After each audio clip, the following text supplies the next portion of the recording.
Big shook, big shook. It's really real right now. Mr. DL.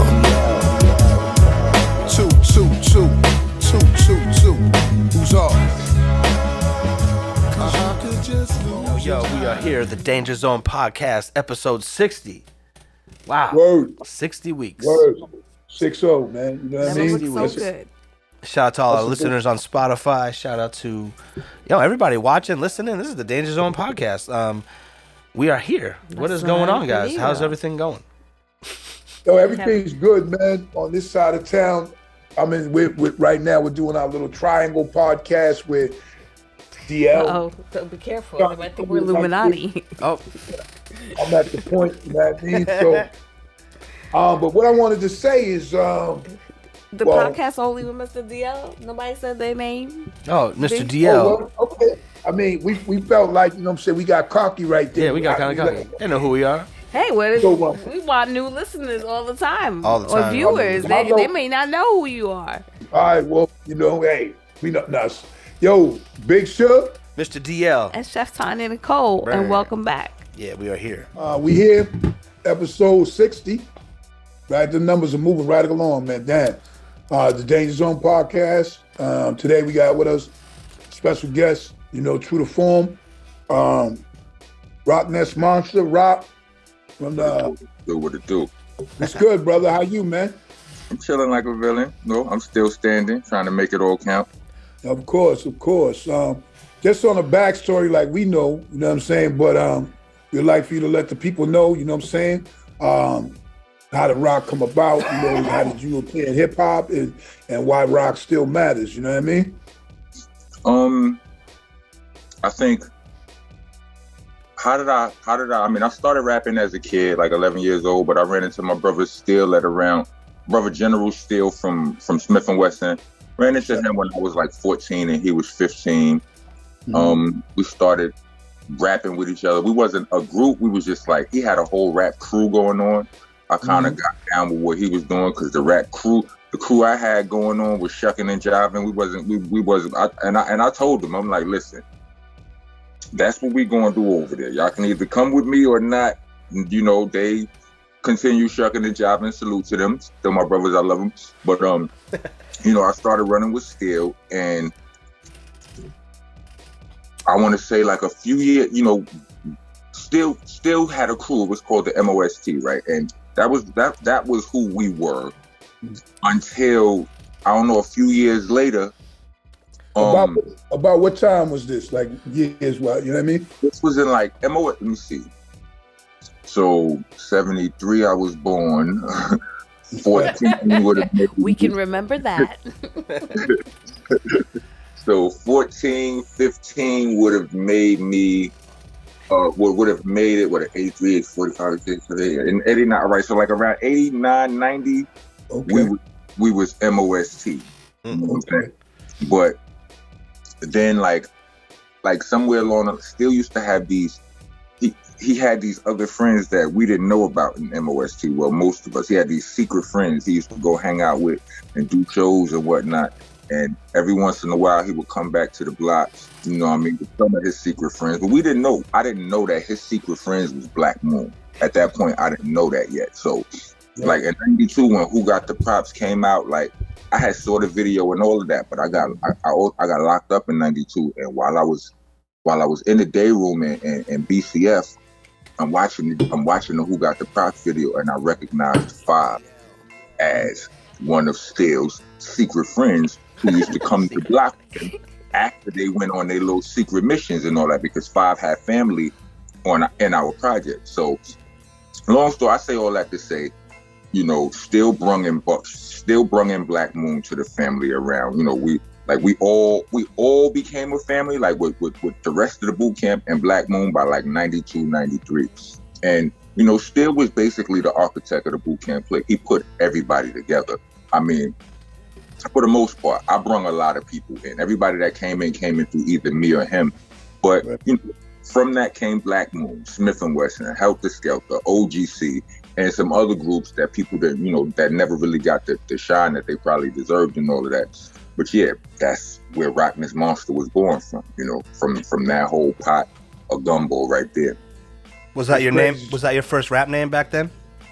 Hell, my first rap name was, I believe my first rap name was Dr. Ace. Like I took it from Dr. Ice from UTFO. Oh no shit. Was you you since you took that from him? Was you dancing? Nah, but he was a rapper. I mean, the truth be told was I did every part of hip hop except DJing. Like to this day, I could, if I had to, I could bust some moves for you. If I had to, I could do some graffiti. If I had to, I could beatbox for you. You know I can rap. DJing is the only one I never really, you know what I'm saying? Yeah, it's crazy because how you told that story of getting locked up, I think in '92, right? Mm-hmm.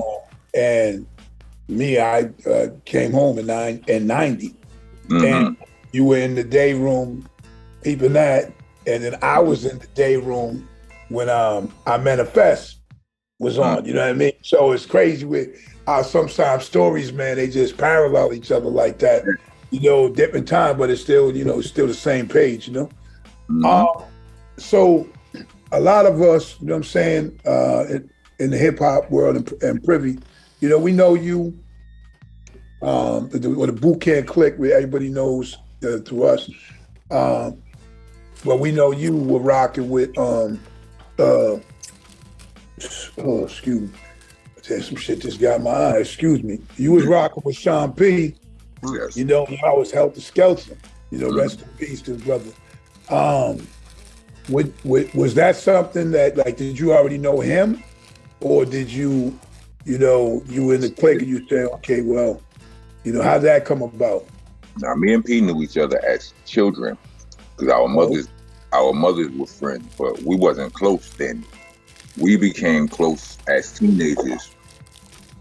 Like I went to high school, like my second high school, I kicked out my first high school, and in my second high school, I landed in the same class with like 3 of his homies.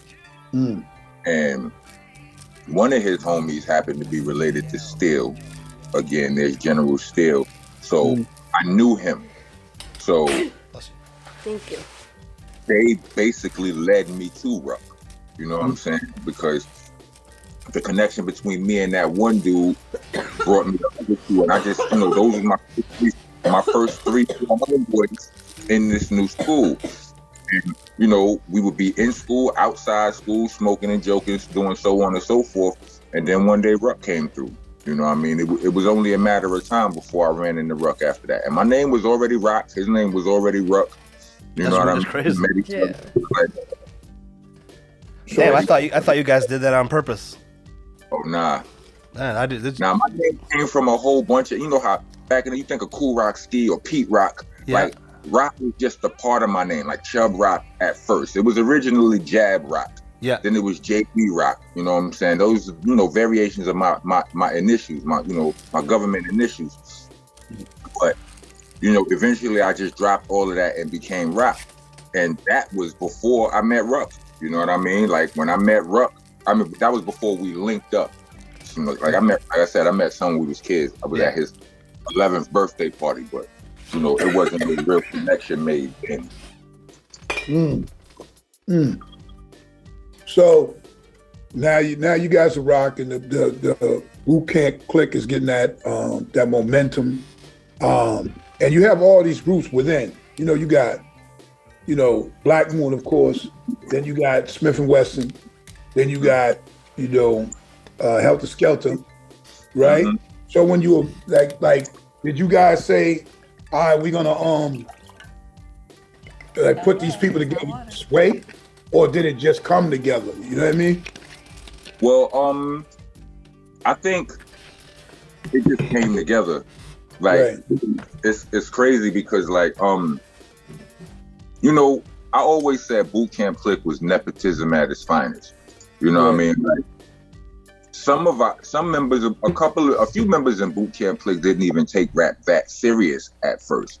And Sean Price was one of them.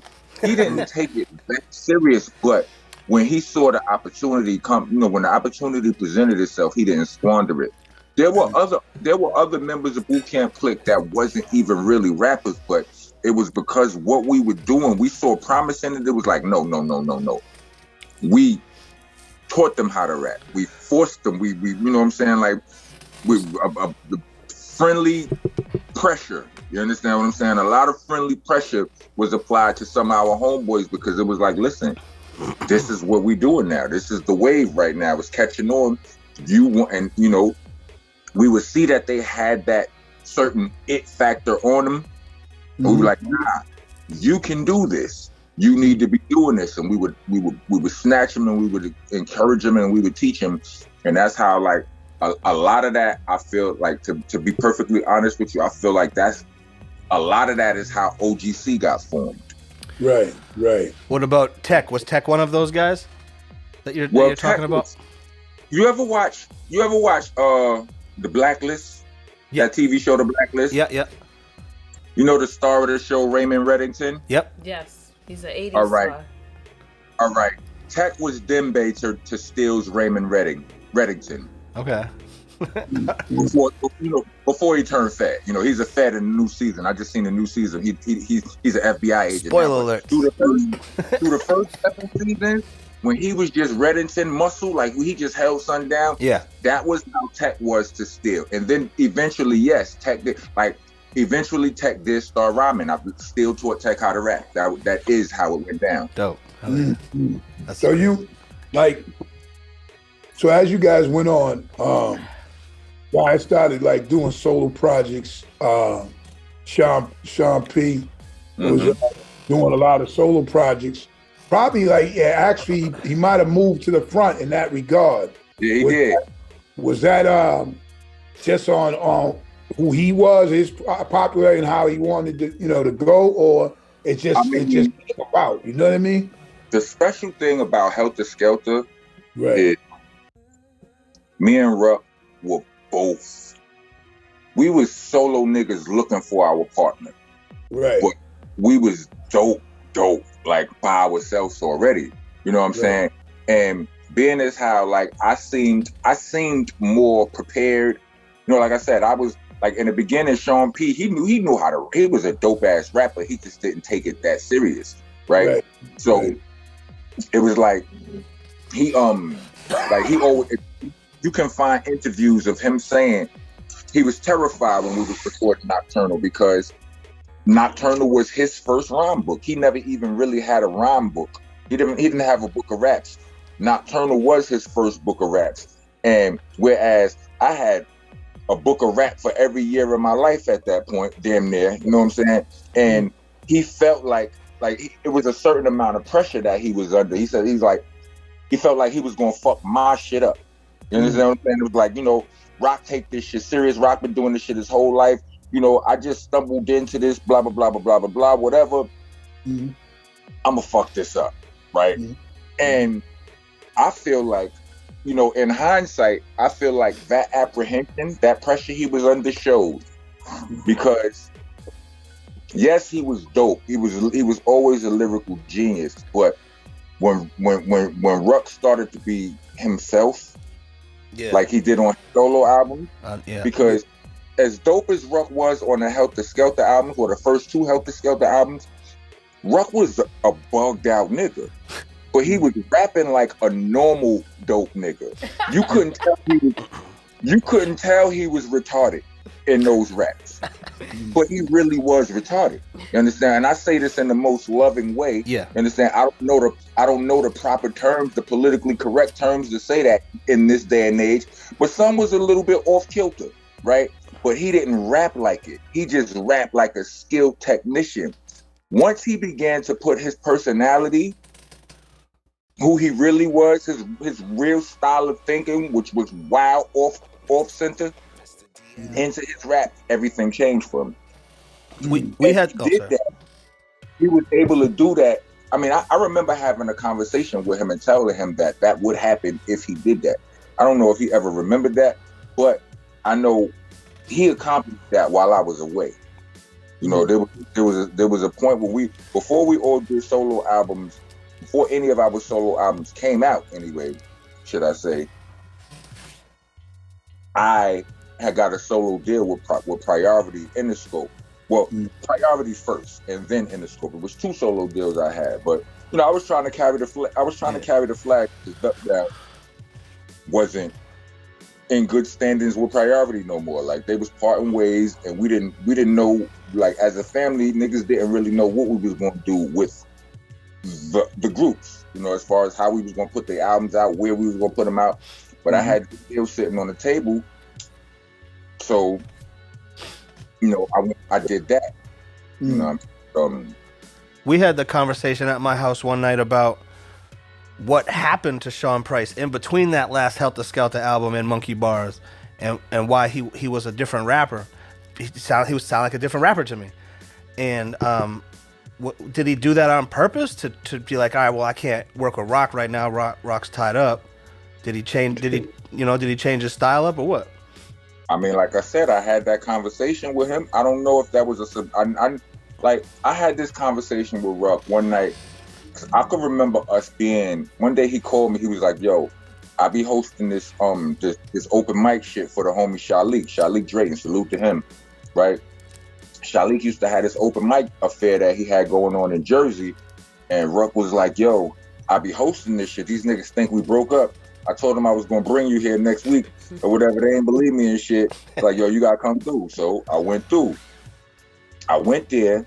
These niggas got me drunk. So drunk. Like Ruck ain't here to tell his half of the story, but I know Bernadette knows his half of the story. Salute to Bernadette. Shout out to Bernadette. We had her on here back. Right. So I know Bernadette remember Ruck telling her story of him walking outside a club, coming back in the club, and shit's empty. I'm in there freestyling, rhyming at the top of my lungs for like 6 Puerto Ricans. Right? I know Bernadette remember Ruck telling her that. So this was that night, outside that club.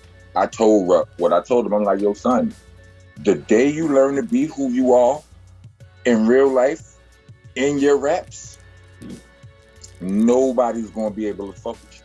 Right? Now, I was drunk. They had to carry me to my doorstep that night. It was one of those rare nights where I heard, you know, that one of those. But 8 of them. I do remember that. I remember that, but you know, it could have been. Fuck that. I'm taking credit for it.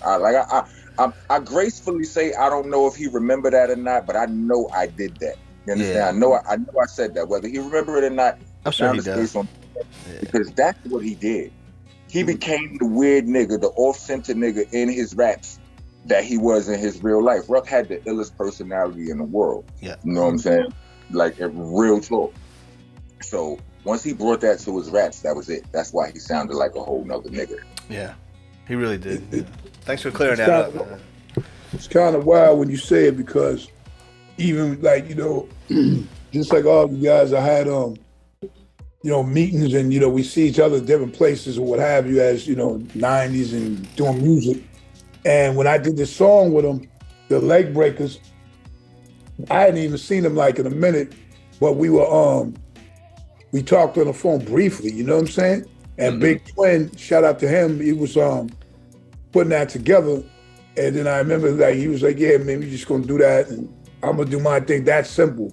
And then when I heard it, it was just like off the wall. It was like, you know what I mean? He was just going somewhere with his shit where it just made the record even that more crazy. But that was just like him, just kind of wilding out. But it was controlled aggression type shit. It was fly. That's all. That's one of my joints, because it's some break 'em up type rhyme shit anyway. Like, you know, which was a part of his repertoire. But man, it was still. We just vibed on that real quick, man, and you know, I appreciated that. It's the same as the people. As time went on in the 90s, so you from Brooklyn, right? And I think so. You heard of that place, right? From Brooklyn. So you vibe with other? Did you vibe with other or you know, hang out with other Brooklyn rappers, because there was so many at that time? Not too much, not back then. Like, I would say I do more now than I did back then. Of course. Because back then we was, and you know, and even to this day, I don't hang out a lot with dudes that I don't work with. You know what I'm saying? Like I'm not one for much small talk. Like I'm about my grind and my family, and I always put them together because I'm not really good at giving up one for the other. You understand what I'm saying? So I put them together. Like if you don't work with me, you ain't gonna see me that much. I'm always working. So if our grind is aligned, then you'll see me all the time. You know what I'm saying? So you also had 8 other rappers in your crew, so you know, like, so it wasn't as like you were like Das Effects where there's only one other guy. You can go fuck. Yeah, I mean, it was like that back then, but in this day and age, like we all separated. You know what I'm saying? Everybody is like, some of us are in different cities. Like I live in New York only half the time. When I leave here, I go to Arizona and stay, you know, for months at a time. You know what I mean? That's where my daughter and her mother are. So, you know, you got solo careers, group careers, different locations and all of that. So, you know, the dudes you see me around on a day-to-day basis, most chances are they won't be a boot camp. There may be 1 or 2 members, because, like, for instance, me and Sterain Wonder, we have outside ventures together that we working on. You know, me and General Steele, we do work. You know, so But I get to see my other brothers as much as I would like to. I love them, but I just don't get to see them that much. The reason why I even asked that, well, one of the reasons why I asked that, because at the time, man, being you know, in New York, a lot of cats came through D&D, where we would do music, you know, with Premier, shout out to my brother Premier, and recordings. And then at one time, at that point, I remember there being some type of discrepancy or beef or something like that with Biggie and his people. You know what I mean? It's like, were you aware of that, or were you a part of that shit? You know what I mean? I mean, I was aware of it and I was a part of it, but I wasn't in the studio that day. Like, well, actually, I was in the studio that day, but I left the studio. You know what I mean? Right. Like, I left the studio and I didn't tell nobody I was leaving either. Like, it was this thing we used to have. The Irish goodbye. It was pulling the rug. That's what we called it. But we later on found out that it was called that. You know, it's called the Irish goodbye. Did y'all know that in different countries they call it different shit? No, like, I didn't know. No. Like I think in Ireland they might call it the English goodbye or something like that. Like blame it on the next. I didn't know. Like they all blaming somebody else for being rude and all that. What's funny is Ruck's birthday is tomorrow. Yeah, I was just saying that. On St. Patrick's Day, so you know what I'm saying? My sister's birthday is tomorrow, so I always remember it. He was just the Irish goodbye in this nigga. You know what I'm saying? That's where anyway, the Irish came into play with him. Yeah, but yeah, that was his thing. But he did it so often, right, that we all started doing it. We never called it the Irish goodbye back then. We called it pulling the rug. That was what I did that night. I think I'm gonna take that from you and call it that from now on. So I pulled the rug that night, and you know, and that was the night it all went down. I felt terrible. You understand what I'm saying? I had to, you know, I dealt with a lot of fucking guilt and shit. You know, you got people telling you maybe it's a good thing that you weren't there. I'm like, you know, when you a real nigga, you like, nigga, how? You understand what I'm saying? Like, right. You know, some shit happened to one of your mans and all of that or whatever. But yeah, that all did happen. You know, it happened. I mean, when I say it, because I lived there, what I mean is I lived in that studio. And that particular time, I probably was like, you know, on the other side of town with Guru or something, but then that came back because, you know, that was our house basically. And I was like, yo, what the fuck? And I never really even like knew. I just, you know, you hear all that rumor mill shit, but I never really take too much in account because I know really what went down from my side once, because, you know, the engineer or whoever was there. But I just remember that being some type of thing. And like, as far as with Big and them, like, you was cool with their people though, right? Not at that point, no. Yeah, okay. At that point, no. I mean, we was cool with Big at a certain, up until that point. Well, Right. up until a little bit before that point, so to say. Right. But, the shit went left. You know Right. Right. what it is. Like,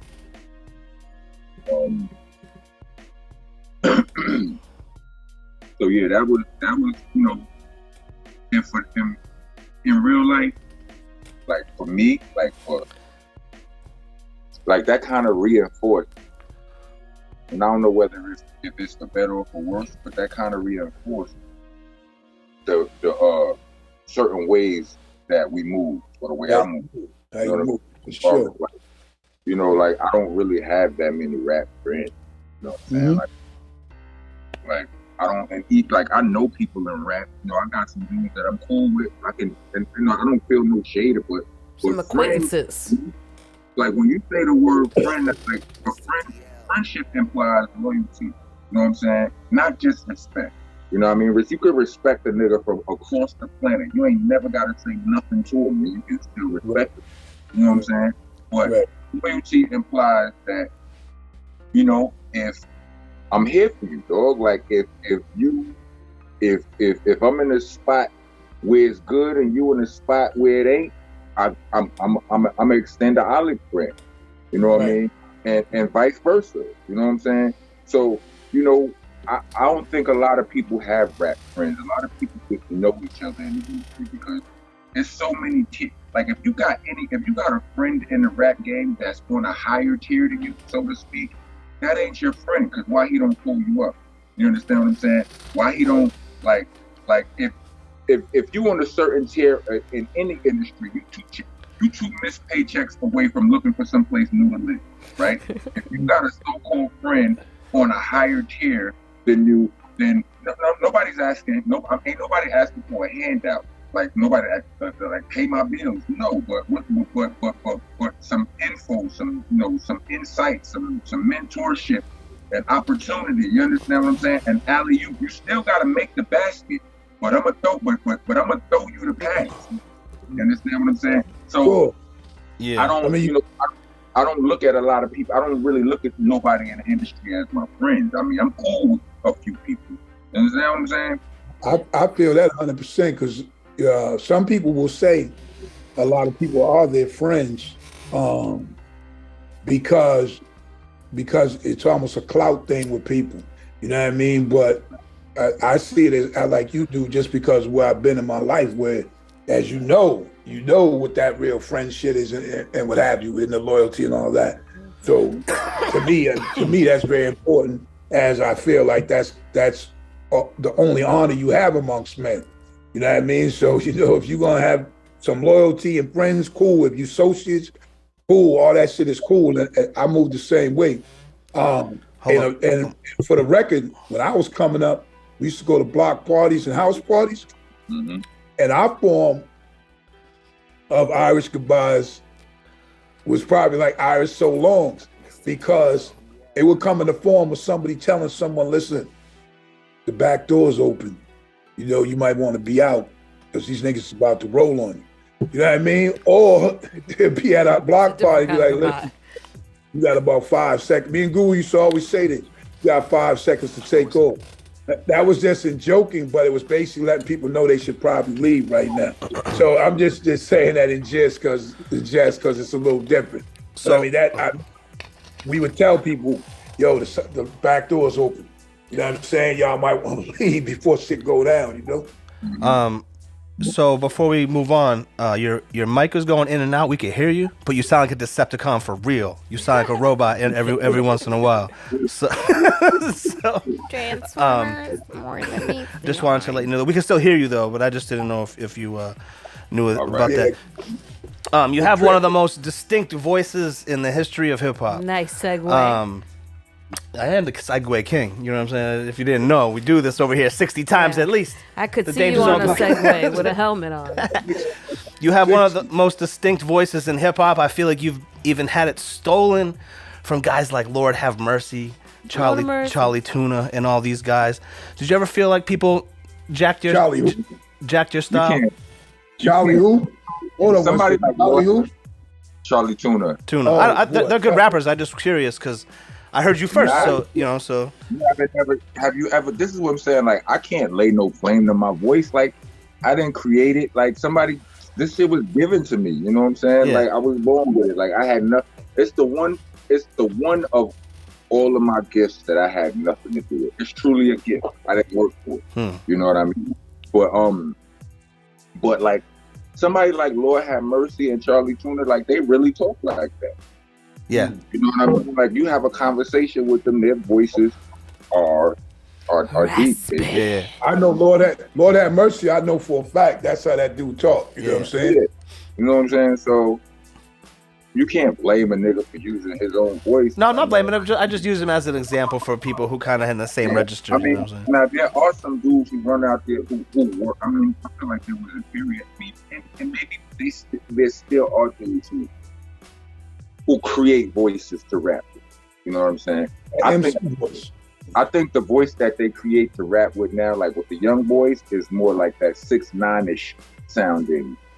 I hate to say his name, but that raspy, like, I see them creating that you know, that raspy Fredro Onyx. Yeah. I see some people who don't really talk like that but rapping like that. Oh yeah. You know, I mean, you feel like, if you think about it, like back in the day, motherfuckers had an MC voice. The rap voice. I mean? Then you had cats coming on, like we were talking about, I think a week ago, like, you know, Mobb Deep, Rakim, where people just basically started going. It wasn't yes, y'all, and all that. You know what I mean? It was, you know, or dudes were doing their regular voices. Right. Even like you just said, when I remember talking to Lord Have Mercy, when I would see that, like you just said, DL, I'd be like, oh, motherfuckers don't talk like that. Like, you know, I'm on tour. Like, and then I talked to him, and that motherfucker was like, yo, what's good? I was like, oh, okay. You know what I mean? So I started realizing that MC voice thing was kind of going away at that time. Like one of Guru's songs, right? Gangsta, mostly the voice. You know, some rappers, that's really what it is. You know what I'm saying? He won. Would you about to say something, D? Yeah, I just wanted to know if you ever thought anyone was jacking your style, and I know you don't think those two specifically, but I just used them as an example. Shout out to those guys. Nah, yeah, I mean, I can't remember who specifically, but like, there were times when I felt like it was dudes who just tried to make their voice sound something like mine, and I think so, man. And you know, I feel like people have been influenced by my flow, but when it comes to that right there, who am I to talk? I've been influenced by the niggas on me. Yeah. You know what I'm saying? Like, G-Rap, like that's just the way this shit goes. G-Rap came, Rakim, KRS-One, them niggas built my flow piece by piece. You know what I'm saying? You're one of the few rappers that just gets better and better, man. Like you really do continue to progress. I do feel like you're one of the most creative bar-wise rappers. What's that song we did a video for? Repeat? If you ever heard that song, Repeat, go listen to what this guy's saying. The way he puts the bars together still is crazy to me. It's wild shit. It. That's because it's still fun to me. Like, I really love, like, that's the whole fun about rap to me. Like, it's saying dope shit. Like, you know, I amaze myself with some of the things that I can say in words. What, do you got a big old notebook on your phone full of random ass thoughts that you have or something? Yeah. Because I can tell how you word shit together, that this isn't something you wrote last night. This has been pieced together through interactions at the bodega. Fucking bar. I can tell when I listen to it.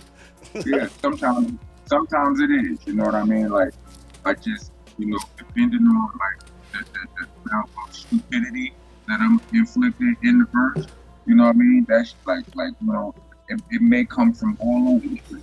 You know what I'm saying? Is that, not to cut you, is that the sound you talking about, DL? What sound? I don't hear it.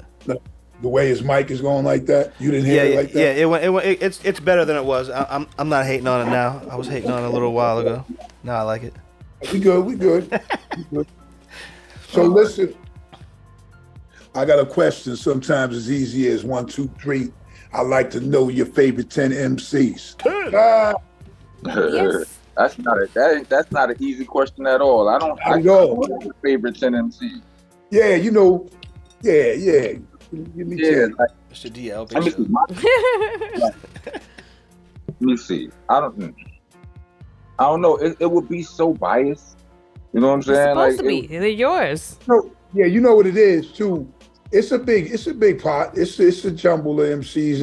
like, I always tell people, like, you know, like I mean, I guess my favorite is something I can. I usually don't even engage in the whole thing because of how subjective it is and how inflammatory it becomes. But you know what I mean? Like, I would say this, that my favorite MC change. Yeah, You know absolutely. what I mean? And I don't think that there's ever 10 of them at the same time. This is like progressive. It's a snapshot. Doesn't mean Right now. in no particular order. Who you feeling right now? If we say you got 10 songs, who you picking? Yeah, if I don't like I said, I don't have 10 favorite MCs. Like I really not right now. And well, can you give us just 10 then that you like? They don't got to be your favorite. They can be what you like, you know? Let me see. MCs that I really like. I really like Rap, right? I really like Conway. Nice. A lot. Right. End of the show? No. No, I don't think so. Let me see. He is now. Did it up? Let me see. I'll do some theme shit. I'll give you the best out ever for the future. We still want your 10, but for the future, if anyone ever asks you to say boot camp Clik. Next question. I did that through the whole 90s. Oh, shit. Yeah, but people still ask me. You know what I'm saying? Excuse me. Yeah, like who did I say? I said Graf. I like Conway. I like Benny. I like Royce. Of course. Yeah. But I'm not playing none of their music right now. Like, you understand what I'm saying? Like I like R.J. Payne. Nice. Like, these are artists that, you know, I listen to them and they make me want to run. You know what I mean?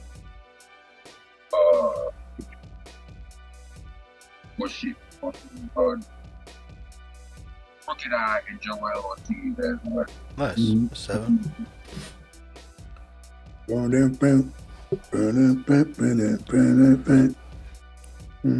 This is the part when the little man dances across the screen. You know what I mean? What you got?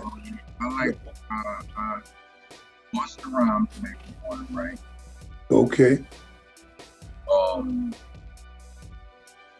Math Hustle. Oh wow. Oh, Math Hoffa. Wow. That the first time? First time. First mention on the show. Yeah, because like I see me and Math Hoffa, you know, he's one of my homies direct. You understand? Like, and he always, like, if you're around him, he gonna play you some music. Because you know, a lot of people think battle rappers can only battle rap or whatever that term. So, you know, he got a certain chip on his shoulder. He gonna let you hear a little something. And I've heard some Math Hoffa shit that, you know, has made me want to go home and write. Like, hell yeah. Hawk. That's dope. I mean, Method Man. 2 more? My boy, Method Man. I knew you were gonna say Method Man. I knew it. I thought I was gonna say Method Man. How many y'all got D&T? 1 more. Uno más. That sound like I feel like that was like 12. No, I believe that was 9. Because you're high.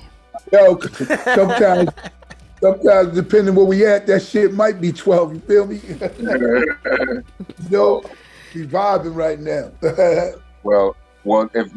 It's only fitting because truth be told, like a lot of those people who I named, I told you I still don't even listen to their shit, right? Right. But if I do, they make me want to write and shit, and that's, you know, that's good enough, right? But of all niggas who make me want to write, no niggas make me want to write more than Sean Kemp. It's this ceremony, perfect. Breaking shit. He drunk. Make shit up. I tried to grab Sometimes this. Can you see it? Because even to this day, me and that boy are set. He never fired me from range. Like me and that nigga have always been in the stiffest competition with each other. Period. The reason he better than all of these niggas is because he was striving to be better than me. Period.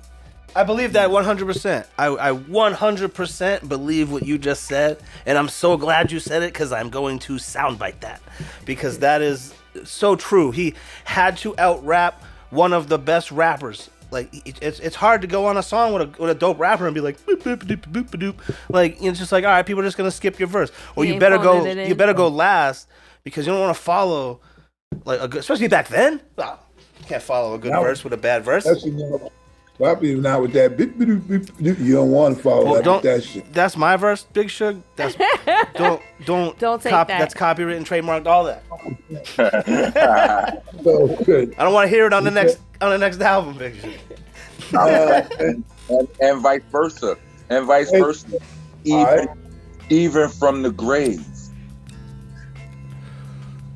You understand what I'm saying? Like even from the grave, I'm still in competition with this nigga. Yeah, you are battle the legacy battle now. Now he's looking down like now it's the legacy battle, buddy. Here we go. I wouldn't even call it the legacy battle. It's just still a bar work battle. Yeah. Because to be the legacy battle, it's not fair because who knows how long I'm gonna live, right? No, I might have another 30 years out this. Yeah, that's true. I guess it's not fair. Yeah. It's already a toss up. So it's not but fair. The bar work, you understand what I'm saying? It's like and plus he's done so much where it's like I could go on YouTube and find a verse, 10 verses, at least 3 verses of his that I never heard before. Yeah, that's what the greatness of doing paid features comes into play, where you're gonna be hearing this forever. You're gonna go on tour someday in Idaho, and some kid's gonna be like, "Oh, Rock, check out this song I did with Sean Price. I never put it out. Wanna be on it?" You know what I'm saying? It's crazy you even say that because I'm sure Rock can attest where. Like I've done like features, a lot of features I do, and then there's a bunch of them that you did and you never heard them. You see what I'm saying? So then there is that point where someone's like, "Oh shit, you remember this?" And you're like, "No, you don't." But I mean, you don't remember now one bar on that shit. Man. That shit is fire. Damn. Yo, they be yelling this shit. They yell this shit in the crowd. Yo, do 1, 2 or whatever. And I'm like, shit, I don't even know that shit. But yeah, I mean, so it's weird. Like, quick story, man. We had you remember that drum and bass shit? The music? Yeah, so drum and bass was big in Europe. We toured Europe. That shit was big. So they paid me for a verse to do a feature, and I'm like, yo, let me throw rap on this shit, right? So boom. I don't know what the fuck, drum and bass, I'm not listening. I go to the airport over there in Germany somewhere, hundreds of motherfuckers is like surrounding me and shaking my hands. I'm like, yo, what? And people are like, yo, Suge, why are they doing that to you? Like, not us, right? Basically. And I'm like, yo, they said some drum and bass record was a fucking hit. So I'm saying, like, that's some shit you never even know what's going on. You see what I'm saying? It's crazy. It lives forever. That's why I was famous unbeknownst to your own damn self. Oh yeah, for sure, man. You know what I'm saying? But thing I wanted to ask as well is right now, as we look at hip hop and rap, and what is your take on the scene and the situation, and the state of it, hip hop, rap, whatever, you know what I mean? If I'm being honest, I don't like it. You know what I mean? I don't, because right now, it's at a stage or a place where the content ain't like, how do I say this? Like, let me just speak from my own perspective specifically. As a blogger, like I be blogging and shit, right? I be talking about current events or whatever, right? On YouTube. Right, on YouTube. Those videos get more views than my rap videos. Right. Like, and it's like the algorithm supports the gossip more than it actually like the music. Like our culture is gossip culture. It's not hip hop culture no more. You understand what I'm saying? It's gossip culture. It's beef culture. And the only reason why the YouTube algorithm is picking up my videos is because I'm talking about current events. But if they find out I'm not being negative, they might cut me off at the fucking knees. You understand what I'm saying? Yeah. Like I'm doing everything from a positive vantage point. You understand, from a positive perspective. But I'm free with the way I speak. This is the way I really speak in real life. You know what I'm saying? I don't mind, like, if I need to mention Big Suge as an example in the story I'm telling, then I'm about to mention Big Suge, an example that, you understand what I'm saying? So I guess the algorithm will pick up all of those other names, and niggas go there looking for disrespect, and then they go there and they don't find disrespect, and they actually end up appreciating my perspective or whatever, blah, blah, blah, blah, blah. But for the most part, all of this shit is just a bunch of beef culture, a bunch of gossip culture. And that kind of hip hop I don't think that kind of hip hop can do for us what our brand of hip hop done for me. It won't exist. It's a lot of money in this brand of hip hop culture. You know, it's being rewarded and incentivized. But one thing I can say about our brand of hip hop is it protected me. You know what I mean? I came straight off the streets, and as long as I stayed in hip hop, I never got in no real trouble. I mean, like I've been in situations where it could have where I thought it was going to go left. I was prepared for it to go left, and the shit went extremely right. Filthy not guilty. All because of hip hop. You know, niggas like on some real shit. So, like, I've been in, like, for real. So with that being said, it's like, what dudes are doing with our hip hop today, and is the predominant, you know, the most dominating factor of it all is the drama and the beef. How you gonna go somewhere in hip hop gonna protect you? You understand what I'm saying? Like, niggas was trying to get. It was a time somebody was trying to get at me, and because niggas was fans, they like, yo, nigga, get out of here. You ain't doing nothing to rock from Heltah Skeltah, right? 100%. That happened before. But if you a gossiping ass, if you DJ academics or something, you understand what I'm saying? Who's gonna say that for you? You gotta pay for security. Yeah. You understand what I'm saying? Rock, you are security. Ain't nobody mess with you. Yeah, I have to say though too, you know, see, when I came to New York, when I first got out, I started coming to New York. That would have been 91, and I peeped the culture from that side, as far as like cats I was meeting was like always crisp on their outfits, on their shits. You know, they from the sneakers to the it was in that manner. You know what I mean? And I say that because your people's Taz, shout out to her. I spoke to her today. She sent some pictures, and I was like, "Yo, my man, shit is crisp from head to toe." But I know that from being like Brooklyn, like seeing her do and meeting dudes, where even that was more important, like than some other shit. How niggas said they shit fresh. You feel me? I remember a brother, my man, came to a video shoot with a fur hat on, a mink jacket, a mink hat. You know what I'm saying? The freshest like sneakers and shit that was out there and whatever. And then someone said, "Yo, he got that shit on. He doing real good." You know what I'm saying? And then motherfuckers was like, "Nah, man, he from Brooklyn though. That's it." Like, that's why he was fresh. You understand what I'm saying? It's crazy. But I brought that up because I had seen the flick, so I was like, damn, dude, shit. I know that mentality just from dudes just being crisp out your way, man. You know what I'm saying? Is your style important to you like that? Yeah, it is. My shit is so narcissistic. Like, it's weird. Like, I want, like, at least he's honest. Like, everything you see me with, like, it's so OCD. I put so much extra stress on myself to be fresh because everything I wear I have to attach it to myself somewhere. Like, it's a representation of you. Right.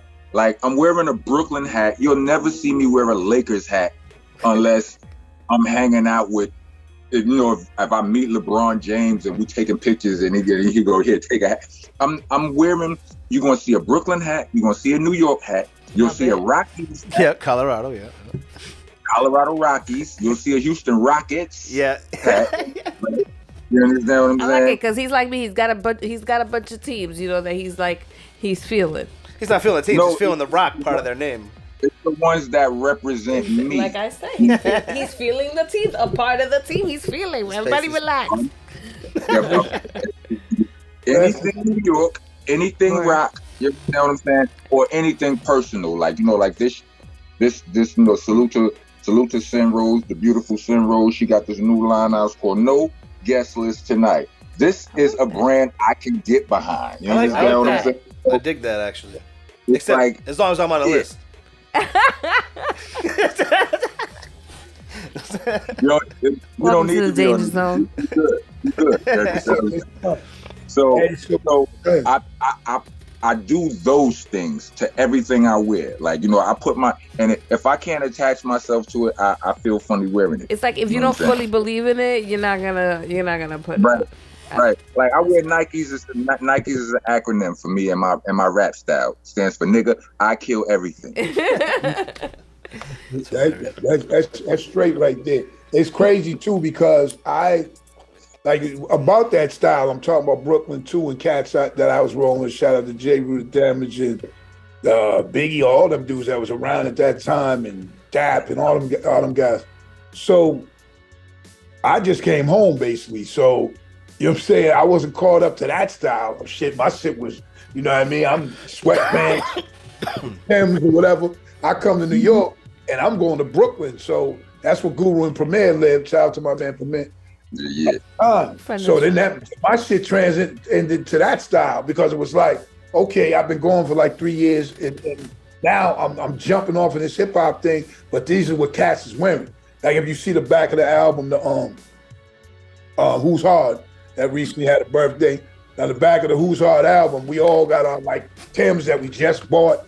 All them cats is like that whole style is NY at the time, basically Brooklyn. So it was like, you know what I mean? That shit was important to us too. That's why I just asked you that as I seen them. To this day, you don't want to get caught like as a kid, I wasn't blessed with fresh.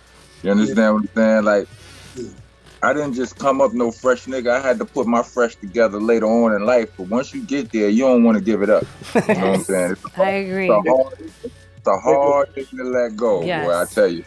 I came from a long line of handymans.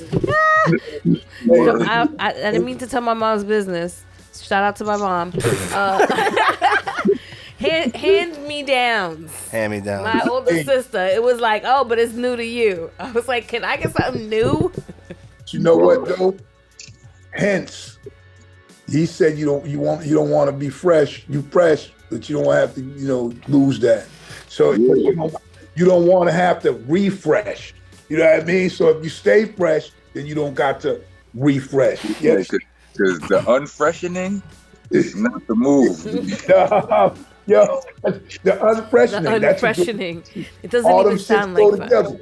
Refresh, stay fresh so you don't have to refresh because then the unfreshening happens. Unfreshening. You know what I'm saying? And on that note, Chef Tanya Nicole. Hold on, I got a couple more things. Rock, you got a couple minutes or are you in a rush? Yes, sir. This is so random. Do you remember how we met? Let me see. Hold on. When you had your first date.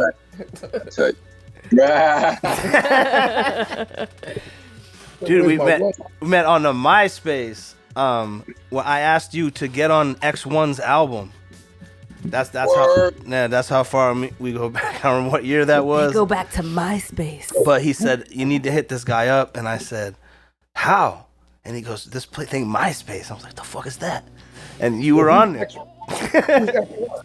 X1 from he was briefly a part of Onyx. Yeah, it was Sticky's brother. Rest in peace, X1. Yeah, so rest in peace, X1. And that was my rap. Not to cut you, D, but that was I asked you that because Suge my X1. first rap shit when I came to New York was Suge X1. Yeah, you know, and that was that movement at that time. That's why you said X1. I wasn't even privy to that info and no Sticky and them at that time. So wow, that's crazy. Go ahead, D. So I just wanted to tell you that I found that X1 verse. So If you want to do that, if you want to do that eventually, you don't have to do it anytime soon or anything. But I found a couple of songs I got with X1. Really? I gotta hear these. Oh my god. Yeah, we should put together X1 something, or X1 Rockness EP or something. Yeah, I'm down with it, man. I think we got about 4 or 5 joints all together. If you include the one you got, we might have. Yeah. Remember that though? When I hit you and I was like, man, he recorded to the wrong record, and you're like, well, because you don't really know me like that, you know what I'm saying? It's like, what you trying to hustle me? And I'm like, but hold on a second, Rockness Monsta. I got Be Real on the record. Rockness Monsta, the whole name. I got you and Be Real on and you're like, you got Be Real on a joint? And he was like, yeah, and there was no bad feelings, no hard feelings or nothing.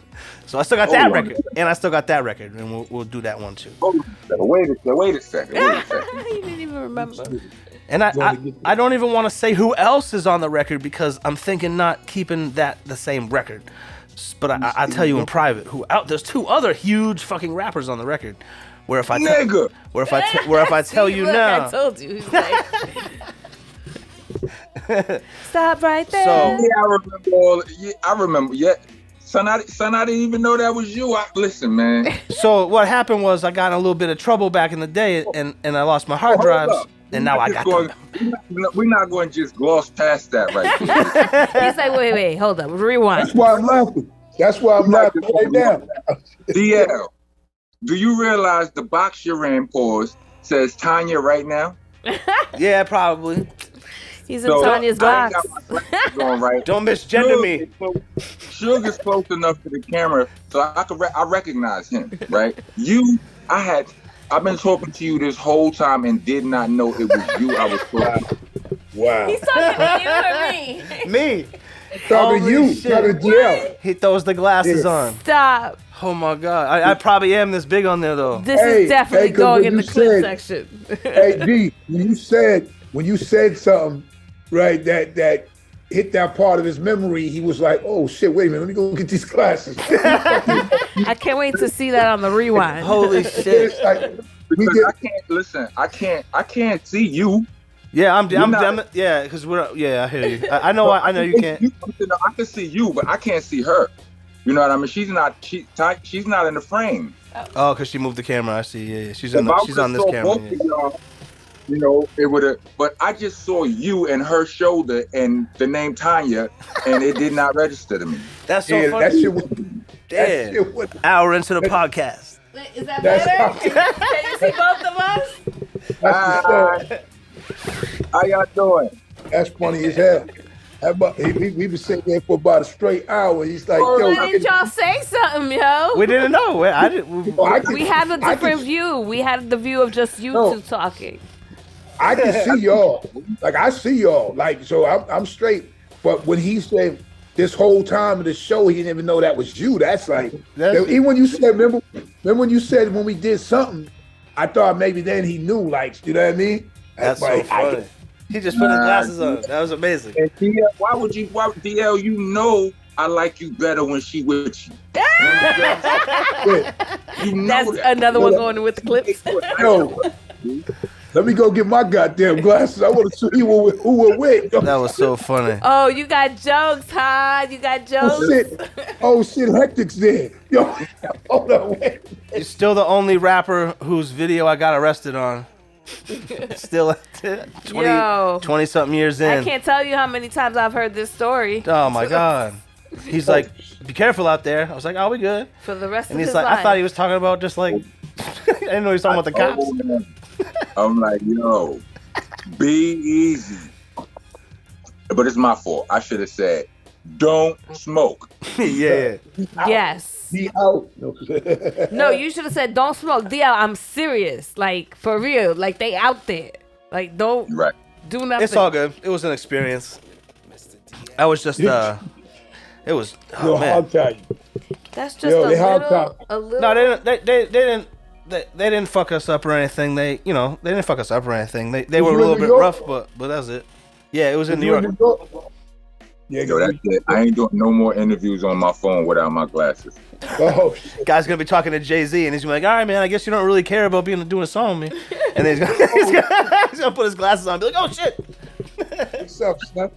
Well, listen. So yeah, that was good. You got any questions, man? Let me just Let me just tell you. You go ahead. You can say your thing, but I just want to say, I myself and us in general have appreciated you, man. Even talking with us and just chopping it up like that. You know what I mean? So I appreciate that. But go ahead, Chef Tanya. I just had a question. I wanted to know, what was your most interesting fan moment that you've had so far? This one right here, where he had to put his glasses on to see Mr. DL. Her glasses. Yes, it's a fan, but it's also like a co-worker thing. It's not quite the same. Your glass look like it has milk in it from here, but go ahead. That's just wild. It does actually. The milk of alcohol. You know what I'm saying? Black coffee. He's drinking black coffee and he's drinking milk. Let's go. Go ahead. To answer that question, I don't know. It's been a lot of them, like a lot of interesting ones. What about Wally? Wally. I don't know. I mean, I slapped a fan once. Oh shit! For writing on my sneaker, right? But oh boy, how did he get that close with a pen?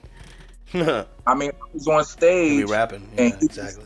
He was on the floor, so I'm doing the hook on "I Got You Open" for Buckshot, and I just felt somebody writing, and I never had my foot wrote on before, but somehow I knew exactly what was happening as it was happening. I looked down, yep, it was a nigga writing, and I reached up to heaven, and I tried to smack him. I tried to scoop smack him up there. Back to heaven, yeah. Bring him with you. Right, but boomerang slap. I don't know if that's the most or was it like more? And that was years and years ago, right? In like the 90s, the early 2000s, right? Or it's one time I was in the store right in Brooklyn, like with a girl, right? This chick that I was dating, and this grown ass gangster ran up to me, walked up to me, and started screaming and bowing. Right? Nigga is bowing, screaming, yells at the nigga behind the counter, tells him that he better not take none of my money or none of Shorty money. They do not. Shorty was so uncomfortable. I mean, like, it was a situation. I feel like that was an interesting situation as well. You know what I'm saying? After getting that 40 ounce and a tray bag and a blunt and two, we good. You know what I mean? So, it all worked. But yeah, it's on you, T. I'm good. You know. Oh, what are you working on currently? Oh, right now I'm working on a lot of things, but the next thing up to bat is the Crownsville album with me and Rusty Jukes. Oh, okay. Right. Shout out to friend of the show. Not yet, but we know him. He was on the show, but you've worked with him before. He wasn't. We weren't on time, so he had to hit us. Hit a session. You know how we do. You know how rappers do. Oh my god, y'all are complicated. I see that. It's like an onion over here. So we got 4 more videos dropping off the Ether Rocks album that's out now. We shot 10 videos. We shot a smooth 10 videos off that album. 6 of them are out already. So wow. The next one is going to drop in I guess like a week or two from now. You know, once it gets through the bureaucracy. That's what's going on. We still in the middle of the Ether Rocks run, but Crownsville is next. And I still have Crownsville. that I have to re-jump into. It's a work in progress. Yeah, it's a work in progress. We put it on pause for a while because of the pandemic and all kind of other shit, but we never really got back to it. But we got some heat there, and you're always busy though. On all your socials, you're always doing something. Yeah, you always got something going on. Yeah, you always got something going on. And I'm blogger Rocco. You understand what I'm saying? Yeah, you. I watch you on YouTube. It should. It's funny that you said that. How well it does, because it does do well. You know, I do notice how many people are watching it. I'm like, oh shit, that's dope. You know what I mean? I like that shit. Word up. In the past month, I've gotten like close to, I want to say about 8,000 new subscribers in the past month on YouTube. Yeah. That's dope. I appreciate the people. If you're a subscriber If you're not, it's Monsta Nation. Subscribe. If you already are, I appreciate you. Yeah, let us know all your socials. Is that the same on everything? Oh, nah, it's not. I'm sorry. So let us know. Let the people know. On Instagram, I'm Rockness BCC. It's a secret. On Facebook, I'm Heltah Skeltah. And on Twitter, _Rockness_. Boom. And so, but if you go to Instagram is the block I hang out on. Catch me Right. all of the rest of it. Anything I make forget, anything that may come up. Yo, so we appreciate you, man, coming through. Hell yeah, that was awesome. Talking about everything and from Good to meet you. It was so nice to meet you for the first time. Beautiful, man. Thanks for coming through, man. We appreciate you, brother. All right? Hell yeah. Keep up. We'll see you soon. Thank you, bro. I'll hit you up. Hell yeah. That was awesome. I gotta come out there and shoot some more videos, bro. Hell yeah. I'm down. Let's do it. And vice versa. Let's do it. You already? That was good. All right, y'all. Thanks for having me. Welcome. Boom, boom, boom. Episode 60. The A lot of Danger good Zone subjects this week. I don't know what you have, but we got some good ones here. Well, one thing I'll say quick, and we can get on to whatever you're gonna say. The Fugees, which consists of Lauryn Hill, obviously, Praz. Wyclef, and the silent partner Praz. Praz. You know what I mean? So Praz is faces up to right now. He's facing up to 22 years and a federal sentence after turning down a plea deal. Now, I wasn't aware of like everything that was going on. Wow. You know what I mean? I tuned in a bit. He basically had his first interview, and it was complicated legal drama that saw him going from being investigated for money laundering to being considered an agent of the Chinese government. All this shit was going on, right? You know, when they mention those people, it's not good news. Proswell, say it ain't so. Bad news bears. I mean, this is, they break down, it was broke down, the Fugees rapper became the face of a decade-long case. This has been going on for a long time. Damn. Involving Imagine being watched for 10 years. Right. Well, it's been involving two foreign nationals attempting to influence the U.S. government. The first man who Praz refers to as, I think it's Joe Low, spelled, J-H-O, is a Malaysian national who robbed this country's sovereign wealth fund, known as IMDb of $4.5 billion. Damn. The man's Wait, real name. You said billion or million? Billion. 4.5. Billion with a B. So this is some big shit that he's facing. You got to remember they offered him a plea deal and he didn't take it. Yeah. So it says a man whose real name is Lo Tai Jiao, looks like, used the stolen money to buy his way into the American social and celebrity circles with stunts like putting up $100 million to finance Martin Scorsese's The Wolf on Wall Street. Because he's trying to made his money back.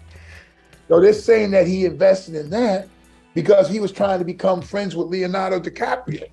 Right? This is that type of money I get. When you take a plea deal, do you only have to incriminate yourself? Or is there stipulations in the deal that says that you have to take this deal if you tell on so-and-so? No. Plea deal is a plea deal. Like, what you're saying. Just you only cop to your crime. Yeah.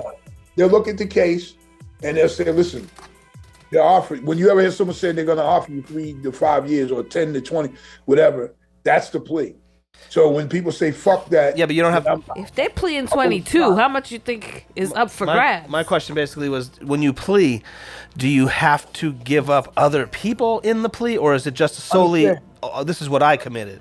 Understand. I don't know. So you're probably looking at the angle of if somebody was in trouble and they said, well, listen, I'm going to tell this. Yeah. And so to get this kind of deal. That's not how it's done. Like that's people that are just trying to fucking snitch or whatever. Like, yeah, this was a huge segue, right? Well, wait a minute. Let him finish. Hold up, Let him finish. Let me finish the story. Yeah, because I'm interested. I want to hear the rest of it. Yeah. You can segue right through. Hold on. Another segue. Get your helmets on. Stay on the sideline. Hold on. But listen, so the thing is, and we will get to that. But Pras, as we know, the guy did he wanted to be friends with Leonardo DiCaprio, so we know that much. Who Which is wouldn't? crazy shit for spending money. And Lord, I'm getting to the other part of it. Okay, and I'm over here eating popcorn like this. you might as well with a little bit of milk. So for the first few years of their friendship, Pras and J-Lo, Joe Law relationship. I was like, wait, J-Lo was there too? I got excited. So it says their relationship consisted of high-profile celebrity parties. One event in 2012 saw the two transform a private 500-seater flight into a nightclub so that they could shuttle their A-list friends to Sydney, Australia to celebrate New Year's Eve, then return to the United States ring on 2013. This is the kind of money that was being thrown around. You know, it's crazy. So as we speak now, Pras explained the adventure, and when he came back to the States, the stamp was 2012, and by now, you know, all of this madness was going on. So we don't have to delve too much more into the story, but the fact is that he's facing 22 years. So we'll let you know down the road. Well, 22 was the plea, right, Big Shug? So it should be more, no? No, he was facing the 22. Oh, okay. But they offered him a plea. So then, but he didn't take the plea. You know, so now, you know, that's why he's facing 22, because maybe what they got him for is carries that. You know what I mean? So we'll see. We'll stay tuned. But go ahead. So yeah, the segue was I brought up the plea deal, so you would bring up snitching, and the snitch of the week in hip hop is Troy Ave took the stand today and testified on Tax Stone about a fatal shooting at a T.I. concert. Tax Stone's probably going to go to prison, and then fresh off the stand, Troy Ave released a diss song about Tax Stone, who he just ratted on in federal court.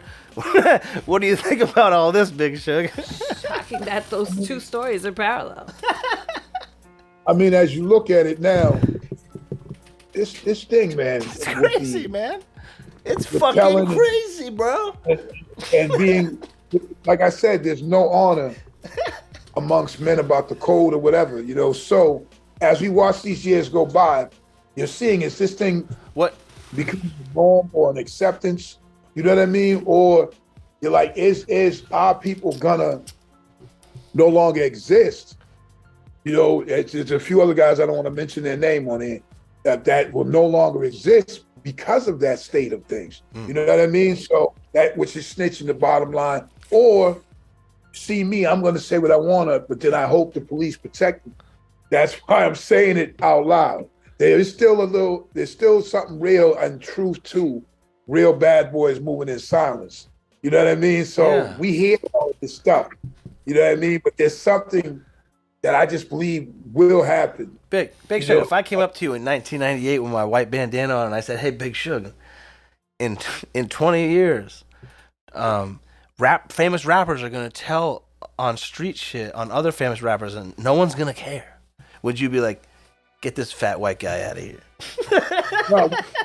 He might say that. Well, no, you know what it is? You know what it is? So if you look at it right now, a lot of stuff we hear today is because of social media. You know what I mean? You think about everything that we hear now, even people telling on this one. All this shit could have been going on. Yeah. Some of it back in the day, but we didn't see it. Yeah. You know, like when Ray Rice infamously punched his wife out in the elevator and then drags her out. Everybody saw that on the video. You seen it. So years ago, we don't see it. They said Jim Brown, the great Jim Brown, threw one of his wives off the porch. Yeah.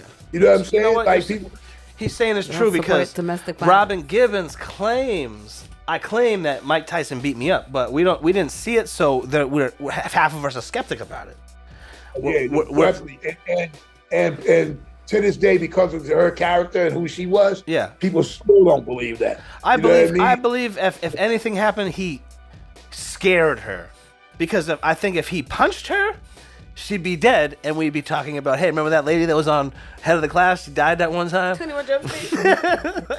This is not, Come on. I think that was the epitome and the beginning of clout chasing. Yeah. You know what I mean? Because I believe that nothing about that. Because even when she said it in the interview, he looked at her like, yeah. Yo, what is she talking about? I don't. You know what I mean? I believe that there probably was some sort of domestic dispute, but I don't think he punched her.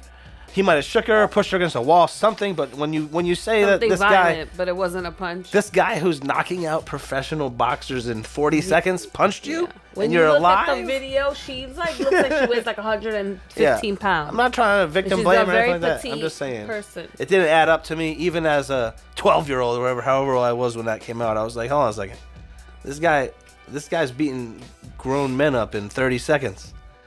You know, At 14 years yeah. old. So it just didn't add up. I'm not saying that it was a great relationship. Yeah. I'm just saying. Nor it do we it didn't- support It didn't add domestic up. violence. But there's so much stuff. Also, oh, go ahead. Also for our listeners, man, who listen to, all hip hop and the current hip hops, one of the fan favorites, Lil Durk, says he wants another son. But his ex says, take care of the one you got first. And she, you know what I mean? So he's found himself embroiled in some online drama after sharing that he wants to have another child amid pushback from his exes with an S, it's crazy. He says, I want one more son, then I'm done, with a laughing emoji. The father of 6 wrote, I don't know when or how, but I do. Javonna Craig has maintained that Lil Durk is the father of her 8-year-old son, Romeo, used the opportunity to once again bring up allegations against the Chicago star, has never provided any kind of support for her child. Lil Durk, this is her. Lil Durk says he wants another son. X says, take care of this one first. You talk about having another son when we haven't done shit for our son. Yet, like you promised. And I'm gonna take care of this kid. You know how that is. So this is what she wrote. And now this is with the alleged, back and forth online. Yeah. So we don't really know the whole story, but the surface of it. But like she's claiming he doesn't take care, and no one's saying about the other 5. So she's talking about 1. So no one else is saying nothing but the other 5. So we all want to be there when that first son in 10 years prints out this article and be like, hey, Dad, what is this article talking about? You want another son? What was wrong with me? Like all of a sudden he's doing this fucking. It all changes, That's how it is, Oh, we want to give a shout out to. Are you done with that? Go ahead. Yeah, we want to give a shout out to Cypress Hill. Thank you for. They had a private show in Boston on when was it? Thursday, right? Last Thursday. Last Thursday. No, last Friday. Last Friday. It was cool. Had a great time. Had an altercation with the. What would you say that guy was? The bouncer at the club? The security at the club?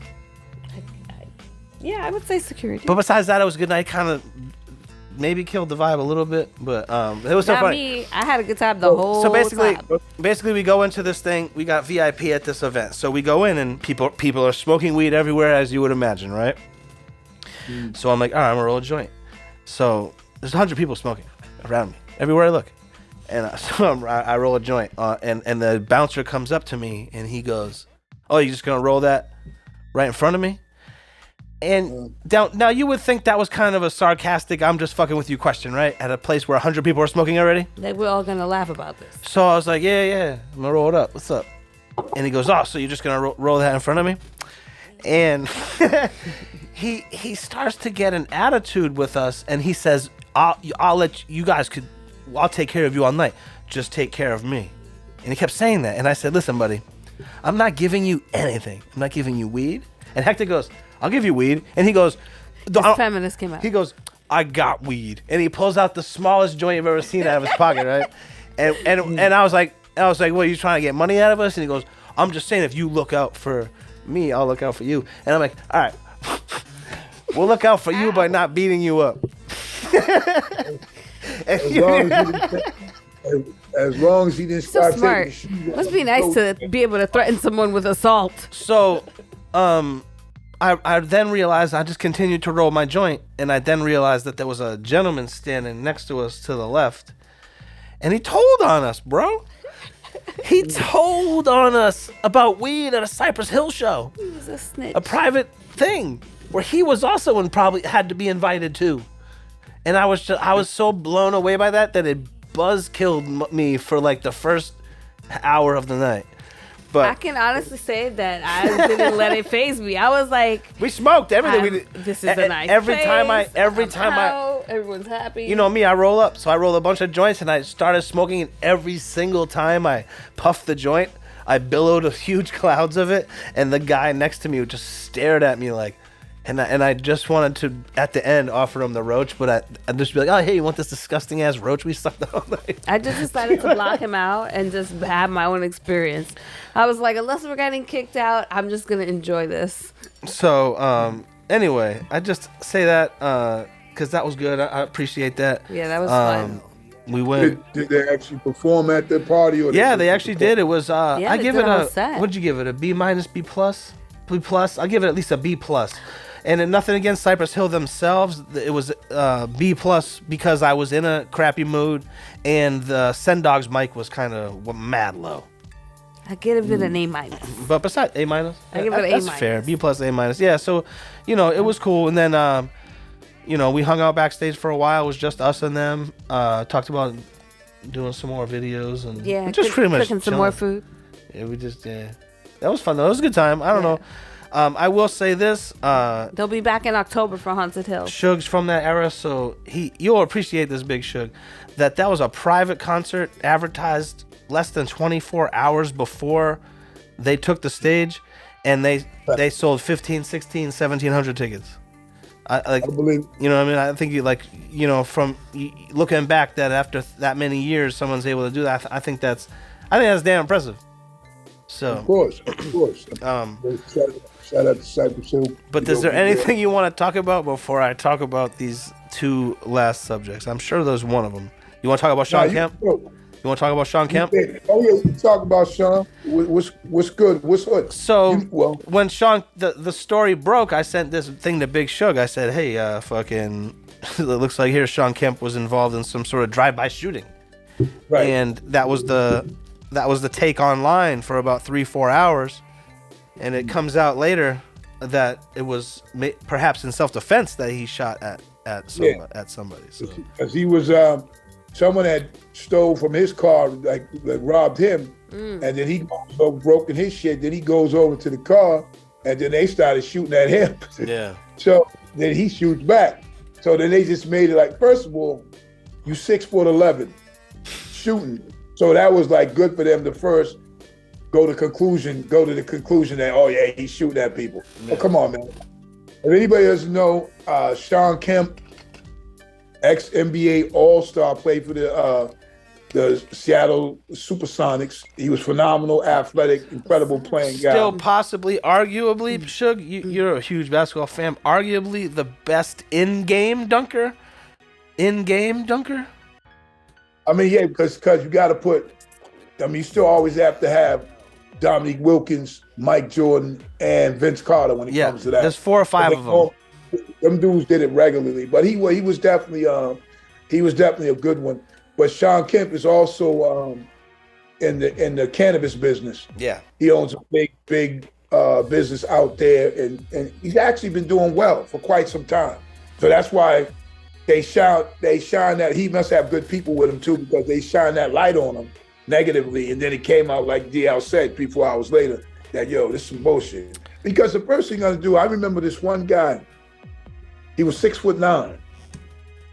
He was a former basketball star from where I'm from. His name is Eugene Miles, man.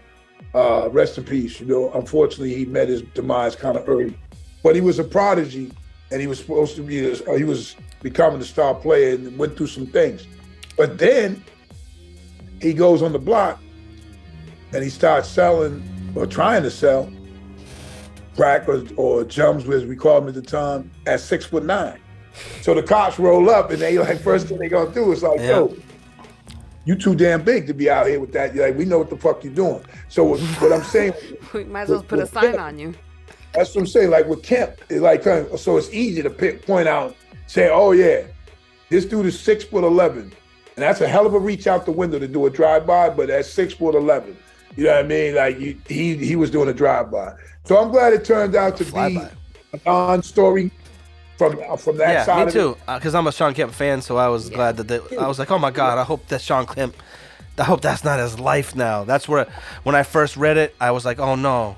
But then it came out that he was, he turned to the gangster life. He was just being an American. Yeah. To segue. I was talking to, if you remember when Dana Barrows that we had on the show. Yeah. Shout out to Dana Barrows. Played with just Sean Kemp at the same time. And he said Sean Kemp was, if you remember then, he said that he was the most athletic dude that he's seen, more athletic than him. So, and that's what I was like, I didn't know that all that stuff Dana could do. But then I found it out, but then he was talking about stuff Sean Kemp was doing. It was like, yeah. Go ahead, So Sean Kemp, exercising his American right to defend himself with a weapon, as well as a few people from the Carolinas were exercising their American right to go to Mexico and get a fake butt. Oh boy! But that was pretty bad. It did not end up well for either side. As well as we all know, 2 Americans lost their lives when 4 Americans were kidnapped in Mexico. By about a week ago at this point, which is terrible. That in itself is terrible. But we all hear these ghost stories about the cartels and how bad they are and dangerous they are, and everyone is 100% correct. They are definitely in control of that entire country. Police work for them, the military work for them. But at the end of the day, you are not as gangster as the United States military. And the second that they realized they killed 2 Americans, I'm doing finger quotes here, I don't know if you can see me, Big Shug. The Gulf Cartel gave up the people who were involved with the kidnapping and the murder, and wrote an apology letter to the United States of America, saying that they were very sorry that this happened, and this and that. What do you think about all this, Big Shug? I mean, first and foremost, like you said, there's a bunch of corruption, obviously over there. But the fact that, those over there it's crazy. Corruption everywhere. Yeah. But corruption and that place and some other places, it's influenced throughout the government and everything. It's like a heavy hand.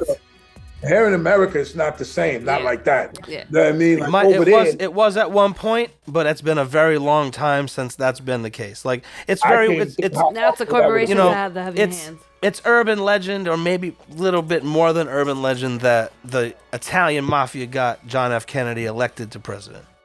Well, you know what I mean? Okay, so but then there's another side of that story too. Yeah. His father wanted him to be president. Yeah. He was grooming his sons when they were younger to be president, and he felt like John was the most, Jackie they called him, was the most. But his father was also a bootlegger who worked with the Italian mafia. Hold on now. No, hold on. You jumping ahead of the whole story. He was the one that he groomed to be the president. So from being a kid, this is what he wanted to do. So his father made all of his money in the early days as a bootlegger. Yeah. And then, do you know what he did after becoming a bootlegger? I'm not really sure. No. After he became a bootlegger, he became a movie mogul. So he was started with MGM and all them people. He was involved. Wow. That's so that he legalized his money because he know he had to have it. At that point, he had to have it straight because he wanted his boy, his son, to be the president. I know that because one of my books I read was about the Kennedy upbringing, the life, and the whole thing. Yeah. So that's how I didn't know prior to that dude was like, I knew about the bootlegging thing, but I didn't know how he's changed to be the movie mogul. It was behind some big moves. Yeah. You know what I mean? So that's what I'm saying. There was corruption as far as there was gangsterism, of course. That was heavy. But in these countries, people in your police station, people that are on either side, everybody's related. My cousins will come here tonight. I'm telling my cousins to come here tonight. You see what I'm saying? Yeah. So what I mean is, as the story goes, those people went for someone to get plastic surgery, Yep. enhancement, and then you end up in a situation like that because probably they went the wrong way. Yeah. You know Well, what I mean? I'm on the fence with it. Must have been the most terrifying moments of their lives. I think you should know better. Would have never went. I think you should know better. It's one of them stupid as hell moments to me is where people always say like this. When you go to these places, you want to go I'm not saying us. I'm just saying the average person. When they go to Mexico, they want to go to the resort, and they don't want to leave the resort. They might want to leave the resort, but I'm gonna go tell them. I say, hey, you might not want to leave the resort because they tell you not. Yeah, your whole view of what's going on down here is completely wrapped up in tourist money. And even if you do leave the resort, you go out, let's go, oh, I heard there was a nice restaurant a mile out. Yeah, those people are still relying on your tourism money. The place where these people went wasn't a tourist place. Oh, it wasn't? No, they should not have went there. It's one of the 3 most dangerous places in Mexico. And I don't care where you're from in America. I don't care where you're from. It's not fucking Mexico. Let me and you're right about that. I heard a story of. It'll say when you get to the resort, don't venture out. Yeah. It'll tell you. There's enough stuff there on that resort for you to enjoy Mexico. Yeah, right? and it's not to say that they're not nice people in Mexico. That's not what we're saying. But that particular place probably. The people who live in Mexico know we're telling the truth. Yeah, it's like you know what areas to go in your neighborhood where it's good and where it's not good. It's the same thing. Well, years ago, this is an incident that happened that this dude decides to go with his daughter outside of the resort to take a walk. And as they're walking, some dude runs up and grabs the daughter and starts running with her. And the dude's chasing, first of all, you don't want to go that far, but you got to save your kid. Yeah. And then the dude said, give him $100. He gave the dude $100. Dude dropped the kid. And $100. So... that's why people don't understand. And the Mexican cartels do run that place. It's not a secret. But even they know, as violent as they are with each other and, this and that, even they know, you better not kill no fucking American, man. Like, you can fuck with whoever you want, but you probably shouldn't fuck with an American person because I doubt Joe Biden's going to do anything about it. But that's always on the table, that the force of the strongest people in the world can come to see you is always on the table. You know what I mean? Rest in peace to those two people. So I do feel bad. She didn't mean for that to happen to her friends. She didn't. But I do think that, what are you doing? What are you doing, bro? Here's what happens too. What happens too is people, like you said, they feel, I got you. First of all, one of them dudes, I believe, had to be the dude to be like, maybe could have been a boyfriend, I don't know. Yeah. That's like, we gonna go over there, we good. You know what I'm saying? And then the other 2 came with him. You see what I'm saying? You didn't need 4 people. It wasn't like 3 dudes was going to get some enhancement or whatever was going on. It was like you brought your boys with you and whatever. And at the end of the day, they kill 2 and shoot the other, and the girl, that nothing happened to her. Yeah. You know what I mean? So now you traumatized for all that shit for life. You see what I'm saying? So it's crazy, man. I mean, hey, we want to go abroad doing all these things, man. Like DL said, it's just not. It's not Mexico. Yeah, it's not. There's a place in Texas. I forget the name of the town, but it's a border town in Texas, and you can look down onto Juarez, Mexico. It's down on there in the valley, you know what I mean? And in that valley, there's fucking right now bodies hanging from the street, fucking posts and bridges, and they're not taking them down because the cartel's like, nah, not taking. This is 5 miles from America. You know what I'm saying? Oh boy. Oh, hey now. The danger zone. Danger zone. But yeah, so I just want to talk about that. Rest in peace to those people. That's just, if you didn't die and you just got slapped up and hurt. I think you should be on Stupid as Hell this week because that's some of the stupidest shit. Just when you're traveling, really, everybody know where you're going. Butt, what'd you save on that butt? That's what I want to know. How much you save on that butt? This is terrible, man. If people going abroad, and we all know that, man, but shit's crazy, man. So what else you got? That's all I got. Tanya had one thing. I know that about. Me too. I just want to shout out, like, there's been a lot going on in the NFL, trades and stuff. You know what I'm saying? Yeah, I just saw that. Hell yeah. Eric, Rodgers, right? Garoppolo went to the Raiders, which reunites him with Josh, the coach. No, that's a done deal. Yeah. Okay. He's New York Jets are waiting on Aaron Rodgers. That's probably pretty much a done deal. Isn't that crazy? I don't like the Jets. I'm not a Jets fan, but what do you think about that? You think he's too old? Did Tom Brady change the game, or is he too old? Of course not. Nah, he's still good. He probably got a couple of good years. We'll see how it plays itself out. It does make them a contender because I know I'm not too old. Their quarterback, they were probably a quarterback away from being a lot greater. So we'll just see, because their defense is top notch, and their coach Salah, he's a defensive guy. Also, Baker Mayfield was signed by Tampa Bay to replace Tom Brady. We'll see how that goes. All right. So what's all this? I'm seeing that. What is there any truth to Tom Brady isn't retired? Tom Brady's retired. Of course, people are always going to say that till it's real. When Barry Sanders walked away from the game, people kept saying that until they saw that till the Lions played game 1 and he wasn't there. Right. So I mean, people are going to say that. So be it. But it was just a lot of activities going on, man, and a lot of guaranteed money out there. Denver.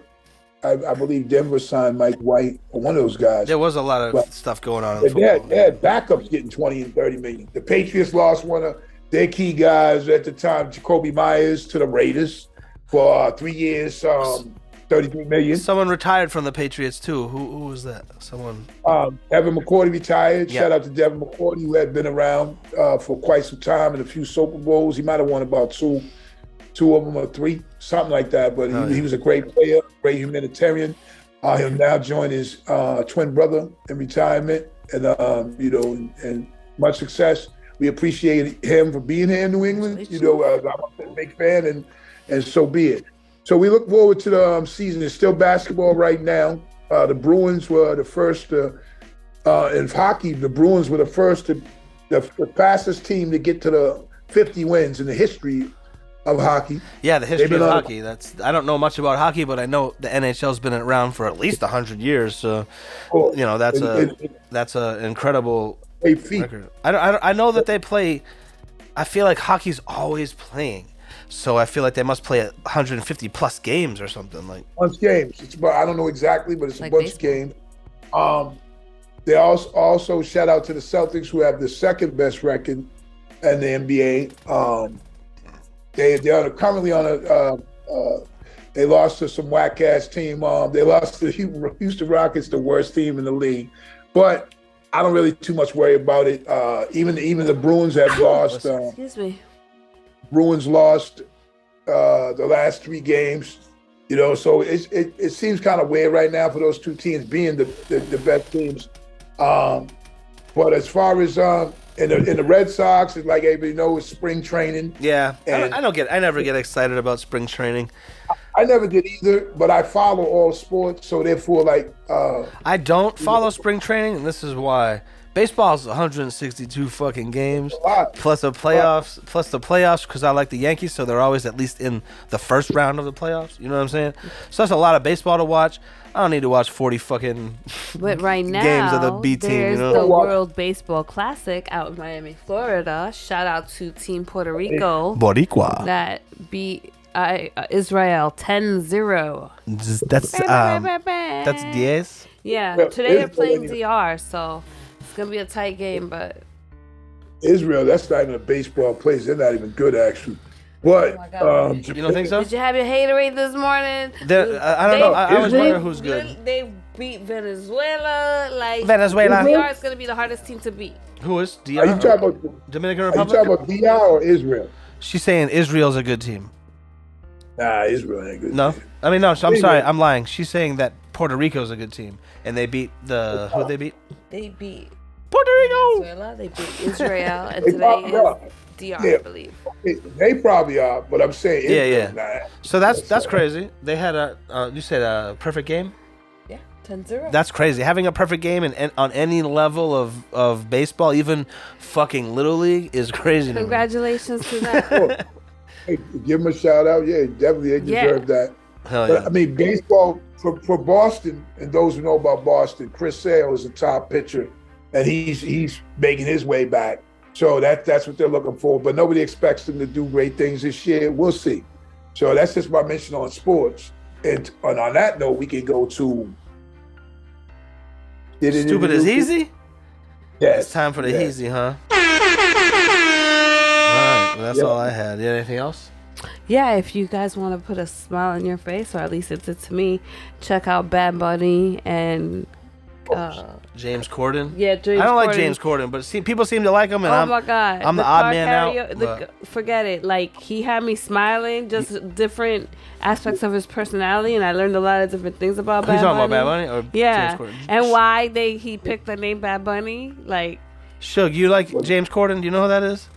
Oh yeah, of course. You like him? He's a carpool late night dude. Yeah, I can't get into him. I can see why people like him. He has good timing, but I personally can't really. First get of all, into him. seeing him singing in Spanish, loved it. And then you could tell he's one of these people that is constantly like doing this, because he kept doing that to Bad Bunny. He's that fat dude, like, who can do like a bunch of stuff. Like, what I mean is, like, he can dance. He's singing. He's just an entertainer. He's like the white Cedric. It's a great interview. Right, they talk about WWE and Bad Bunny. But I like Cedric, so I hate to compare them. But yeah, he's a white Cedric. Listen, I saw it and it literally made me smile the whole time and laugh. Like, it was a good interview. So check that out. Do you watch? Support all my boricuas out there. Do you watch Cedric's show on CBS? I like Cedric. I support his shit. I think I like him. He's but so I mean, funny. I don't watch a lot of TV, but when I do, it's either like I watch Lifetime shit or some real time TV or some movies, or something like. But and ESPN obviously in games. So everything. I don't get to watch it a lot. Did you watch the Oscars? But I will watch some.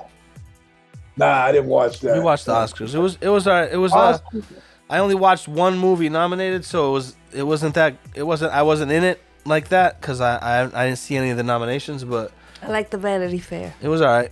There was some lady, she was fucking smoking hot with the legs. What was that lady's name? Oh, I don't know. She had a red dress on. Angela Bassett looked crazy. Beautiful body. Angela Bassett so hot. Angela Bassett. God. That woman is drinking miracle water.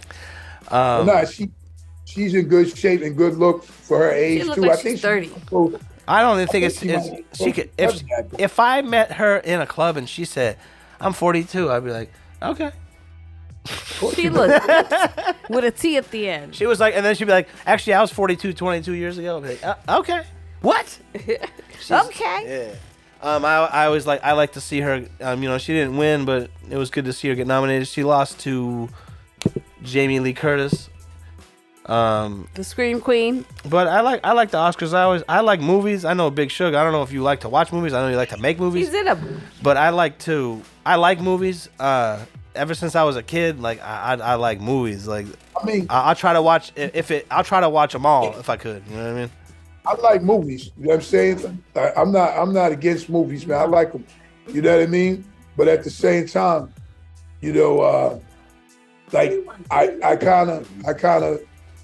I kind of preferred, real life movies. You know what I mean? Like movies that are real. Like documentaries, you mean, or biopics? Like, I mean, yeah. Not this specifically, because I know none of us are gonna watch this movie. But Elvis, you'd rather watch a movie about somebody that you're like, oh, I remember when that happened. I'm gonna watch the movie about that. Of course, no, but like Elvis, I didn't watch that movie. I didn't either. But see, I saw real Elvis movies. Like, I'm OG enough to have seen like Jailhouse Rock. So therefore, I know, those stories. Like I just told you about the Kennedys. Yeah. You know what I mean? But that's me knowing that. I could go into Ray Kroc that created McDonald's. There's so many stories that I know on the legacy. Like when McDonald's used to say, over 50,000 served. Right, so that's what I'm. Hold on. So, Did you watch The Founder. Have you watched that movie yet? The Founder. You would like that. All right, so that'll be a perfect movie for you to watch because it's exactly about what you just said. It's about the creation of McDonald's. It stars Michael Keaton. Michael Keaton. It's called The Founder. I read that whole book. Yeah, you should check it out, man. You'd like It was a good movie. You'd like it just because you might have been a little bit before your time, but like you'll at least remember the maybe the cars and the clothes. Like it'll you know. Like I watched. I also read the book about Warren Avis. Like there's so many knowledgeable things that I have that I've read, or privy to the information. But all right, so shout out to Rockness Monster. It's because of you. Every time I drive in New York City, I gotta say, babe, put your seatbelt on. I got a warrant. We appreciate that poor girl. Next time you do a podcast with him, he needs to have on his glasses. Yeah, he needs to wear his glasses. That was some of the funniest shit, Rock. Thank you so much. But you're one of my favorite rappers. You're on my top 10, Rockness Monster. But you're my top 10. What was it on MySpace? Stupid as hell. What was it on MySpace? He was in my top 8. You're my top 8. With all that aside, the best part of the week is always still stupid as hell. Stupid as hell. Yeah. Or like we say, stupid is hitting it out. So. Oh yeah, we say that all the time. This one was a story. I get these emails variously. Sometimes I get it from Real Love. Real Love. I get them from Phyllis. Right? Oh no shit! I didn't know you got there was a secret sauce. I didn't know. And sometimes because I get a bunch of them, and if I see one that piques the interest, then I'm gonna. That's the way you're going. Yeah.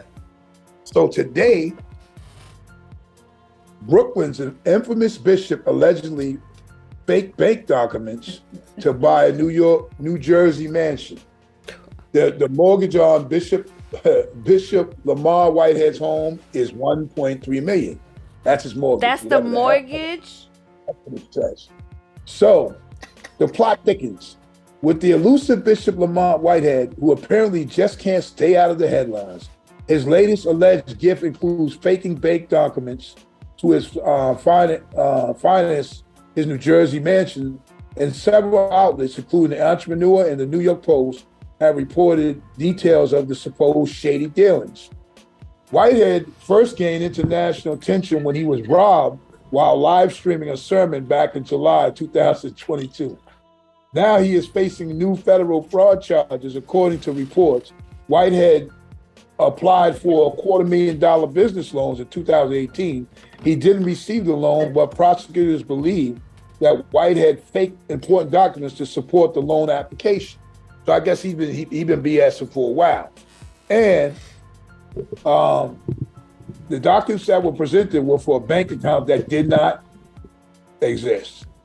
The paperwork made it appear that his company, Anointing Management, check out the name from the bishop, Services LLC, has over $2 million in assets, despite during that time period, the business had an average ending balance of less than $10.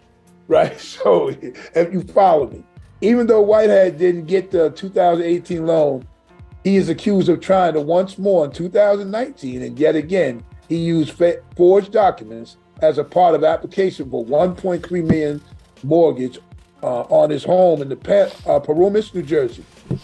On Wednesday, Whitehead's attorney Dave Florio remarked, "We are going to be fighting those allegations. Lamar Whitehead will be pleading not guilty when he's arraigned," which he shouldn't, right? I mean, that's how it starts. In a different alleged crime, he extorted a man for $5,000 and asked him to lend him $500,000. Whitehead then promised the man he could obtain federal action by the New York City government.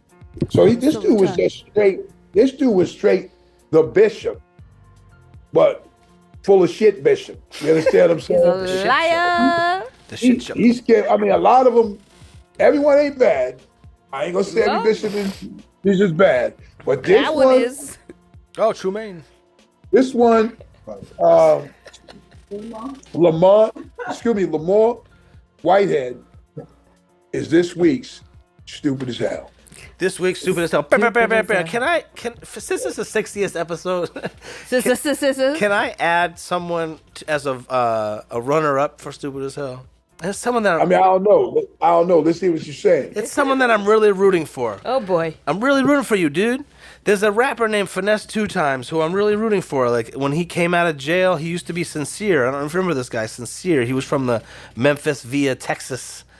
Rapper, and his name was Sincere, and he was big back in the day. He went did a little bit of time, a little bit of vacation, and he came back, and he was finessed 2 times, and he was on Mob Ties Records. Unfortunately, he's their artist, but I was rooting for him. All right, so we all know what happened at the Glorilla concert when the people got trampled, and rest in peace to everybody that died there. That was horrific. But he was the one that was on stage when it happened. So TMZ asked him about it, and him and his whole fucking crew were making jokes about it and laughing and shit and that. And I was like, man, it's hard to root for fucking dumbass motherfuckers, man. So I just wanted to give him a runners-up on the 60th one-time fucking... We'll just play it like Michael Jackson and tell him to beat it. At the same time, though, right? So you got to realize, Bishop Lamar Whitehead, you stupid as hell. Yeah. And that's the bottom line on that. Right. At the same time, I